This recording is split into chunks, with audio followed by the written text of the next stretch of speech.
ओम साईं राम। आज का साईं वचन। बाबा कह रहे हैं, मेरे बच्चे, तुम मेरी बातों का पालन तो करते हो, लेकिन कभी कभी लोग तुम्हें इतना उकसा देते हैं, इतना दुख पहुंचा देते हैं कि तुम मेरी बातों को भूलकर उनकी बातों को सोचने लगते हो और अपने चित्त की शांति को भंग कर लेते हो। ऐसा मत करो। मैं तुम्हारे साथ हूँ, सदैव रहूँगा।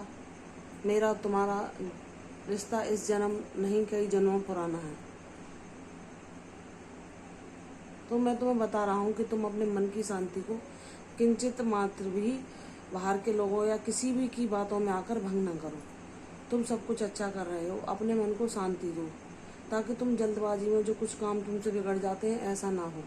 शांत चित्त को रखो, अपने शांत चित्त से सभी कार्यों को करो, ताकि तुमसे गलतियां ना हो सकें और लोग तुम्हें बेमतलब ताने देकर या कुछ सुना ना सकें, जिससे तुम्हें दुख पहुंचता है और फिर तुम्हें क्रोध आता है। क्रोध भी एक बड़ा अवगुण है जो हमारी बुद्धि को नष्ट कर देता है।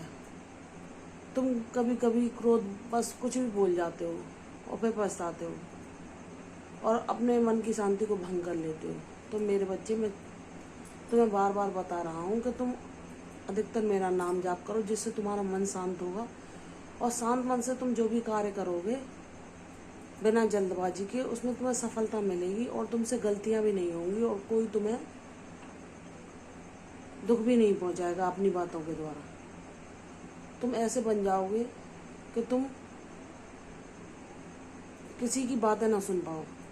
वह शांत चित्त के द्वारा ही होगा। शांत चित्त से ही सब चीज़ें करो। अपनी दिनचर्या को थोड़ा बदलो। रात को सही समय पर सो, सुबह जल्दी उठो और ध्यान के लिए समय निकालो। ध्यान से ही तुम अपने चित्त को एकाग्र कर पाओगे। ध्यान बहुत जरूरी है, चाहे तुम 5 मिनट के लिए क्यों ना करो, मेरा ध्यान अवश्य करो। ध्यान से तुम्हारा मन शांत होगा। नाम जप और ध्यान दो सबसे श्रेष्ठ विधियां हैं ईश्वर का सानिध्य पाने की। कौन कैसा है, क्या बोल रहा है, क्या कर रहा है, जाने दो, वह उसकी ऊर्जा है। तुम अपना अच्छा कर रहे हो तो भूल जाओ कि लोग तुम्हारी निंदा कर रहे हैं या प्रशंसा कर रहे हैं। तुम्हें इन बातों से कोई असर नहीं पड़ना चाहिए। मैं मानता हूँ कि तुम कहते हो कि संत तो बहुत ही महान होते हैं, जो कोई उन्हें अपशब्द भी बोले लेकिन वह ऐसे शांत बने रहते हैं। क्या बाबा, कभी मैं ऐसा बन पाऊंगा?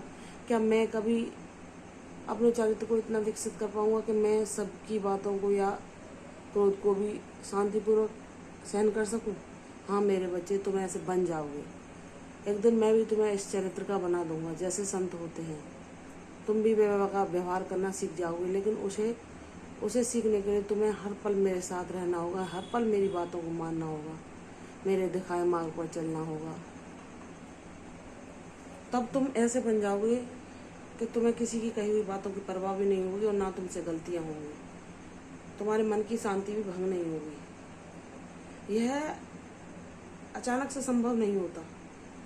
जैसे एक साधना को करने के लिए, तपस्या को करने के लिए बहुत लंबा समय की जरूरत होती है, वैसे ही तुम सही मार्ग पर हो। अपने कार्य को करते जाओ, तुम्हें भी सफलता मिलेगी। जैसे ये कहावत है ना कि धीरे धीरे रे मना, धीरे सब कुछ होए, माली सींचे 100 घड़ा, ऋतु आए फल हुए। तुम सोचते हो कि संतों ने जो उनका आचरण है पल भर में हासिल किया है, ऐसा नहीं है। उन्हें भी उस आचरण तक पहुंचने के लिए बहुत समय लगा है। बहुत अभ्यास, बहुत प्रयत्न के बाद वो ऐसे बन पाए हैं जो तुम उन्हें देखकर उन जैसा बनना चाहते हो या उनसे सीख ग्रहण करना चाहते हो। तो मेरे बच्चे, तुम सही मार्ग पर हो। तुम इस मार्ग पर चलते रहो, तुम्हें कामयाबी अवश्य मिलेगी। तुम्हारे जीवन की सारी परेशानियां, कष्ट, समस्याएं सब दूर होकर तुम भी भक्ति मार्ग पर चलोगे। तुम भी आध्यात्मिक मार्ग पर दूसरों को भी अपनी शांति और सुख को बांटोगे। अपने अनुभवों के द्वारा, अपनी ऊर्जा के द्वारा दूसरों के जीवन में भी प्रकाश ला सकोगे।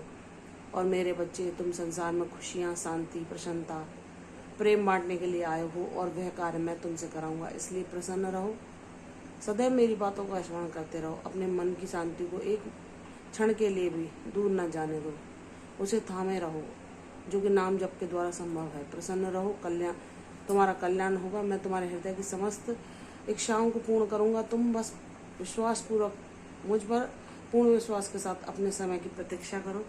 वह समय भी शीघ्र ही आएगा तुम्हारे जीवन में और तुम्हें कष्टों, परेशानियों और तुम्हारी मुसीबतों से कोसों दूर ले जाकर तुम्हें ऐसी सुख, शांति और संतोष की दुनिया प्रदान करेगा जो मैंने तुम्हारे लिए बनाई है, जो मैंने तुम्हारे लिए सजाई है।